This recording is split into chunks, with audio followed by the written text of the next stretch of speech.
Kurikulum Al-Islam dan Muhammadiyah menjadi salah satu mata ajar yang spesifik di perguruan tinggi Muhammadiyah.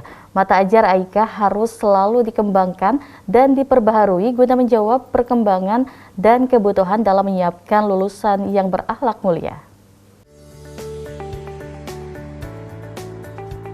Workshop menghadirkan narasumber dari Majelis Diktilitbang Pimpinan Pusat Muhammadiyah yang diharapkan dapat memberikan masukan dan evaluasi dari mata kuliah AIK selama ini.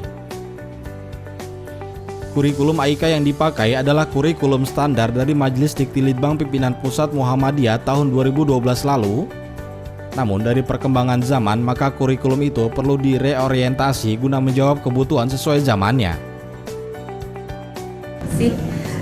Acara workshop ini dilaksanakan dalam rangka adanya reorientasi kurikulum Al-Islam dan Kemuhammadiyahan khususnya di Universitas Muhammadiyah Sumatera Utara. Sejak tahun 2012 kurikulum AIK itu sudah ada yang sesuai dengan standar yang dilakukan oleh Majelis Diktilitbang PP Muhammadiyah. Tetapi dengan adanya perkembangan situasi zaman ya, maka kurikulum AIK kita itu belum bisa mendapatkan suatu peningkatan sesuai dengan perkembangannya, sehingga dari Majelis Diktilitbang mengadakan perubahan pedoman kurikulum AIK di tahun 2018 ini.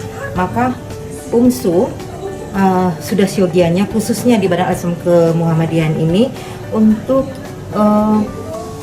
mensosialisasikan dan menerapkan kurikulum baru yang sudah disampaikan oleh Majelis Diktilitbang PP Muhammadiyah, yaitu dengan adanya kualitas mutu AIK-nya sesuai dengan perkembangan situasi.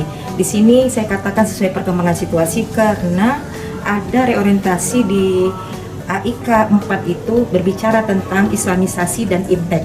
Yang selama ini kurikulum AIK di UMSU itu tidak membahas tentang masalah islamisasi ilmu pengetahuan, tapi kita padatkan dia di kurikulum semester 3 yaitu dengan bernama kontennya muamalah. Jadi nomenklaturnya itu muamalah.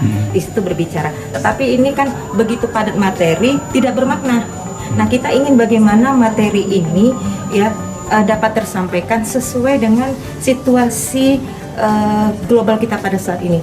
Nah, di UMSU itu kan ada OIF ya, ada Observatorium Ilmu Falak, maka kan perlulah disinergikan ya materi-materi yang berada di ilmu falak itu kita sinergikan dengan AIK di semester 4 dan AIK di semester 2. Nah, ini sangat bagus. Misalnya ketika kita bicara tentang ibadah, bagaimana menentukan arah kiblat ketika mau sholat, kemudian kapan maksudnya waktu Ramadan, dan begitu juga kapan maksudnya bulan Syawal. Jadi banyak sekali pengetahuan-pengetahuan yang kita dapat ketika OIF berbicara, ternyata itu pas ya, apalagi OIF kita ini kan untuk keunggulan peradaban ke depan, maka AIK itu harus juga punya nilai-nilai seperti itu. Bedanya UMSU dengan perguruan lain kan di AIK-nya ini kan. Iya. Bagaimana menjadikan materi kuliah AIK ini menjadi materi yang menarik, bukan menakutkan bagi mahasiswa?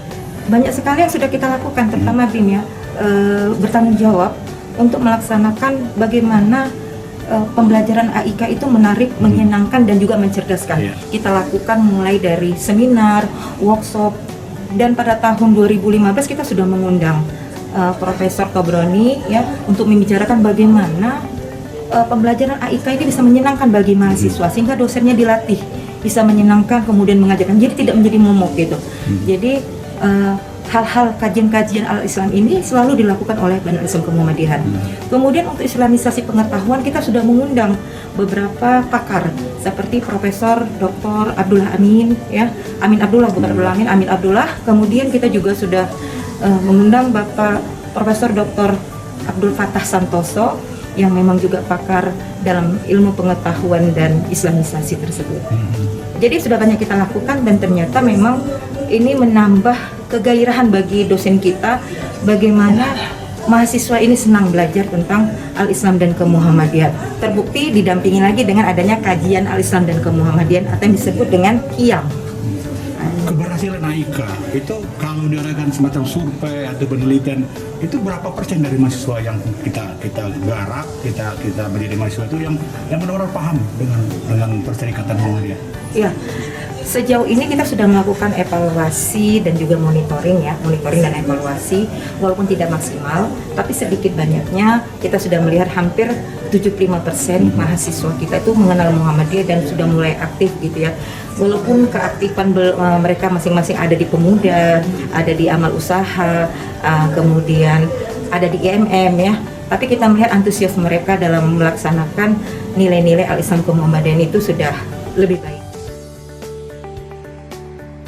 Diharapkan dengan kurikulum yang baru, maka persoalan mata ajar yang dihadapi Badan Al-Islam dan Kemuhammadiyahan sudah terjawab, dan para dosen menemukan formula terbaik materi ajar yang khas di perguruan tinggi Muhammadiyah dan Aisyah tersebut. Saiful Hadi memberitakan dari Medan, Sumatera Utara.